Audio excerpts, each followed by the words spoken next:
Habari na ujambo, karibu katika matangazo ya moja kwa moja kutoka hapa BBC Swahili. Kwa masaa ya Afrika Mashariki kule ni saa 1 jioni, kwa saa za Afrika ya Kati sawa na saa 12 jioni. Sio Marekani, Donald Trump amesema kuwa endapo Iran haitasitisha mapigano hayo, basi Marekani itaamuru wanajeshi wake kwenda kuivamia Iran na kuipoteza katika uso wa dunia. Hivyo Iran pia imesema kuwa haitamsikiliza yoyote na wala haimtegemei mtu yoyote katika vita hii.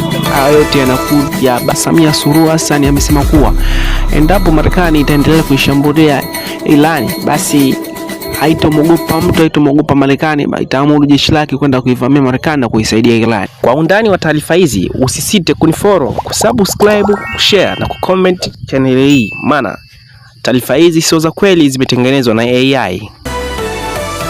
DW Habari za Ulimwengu. Goodbye.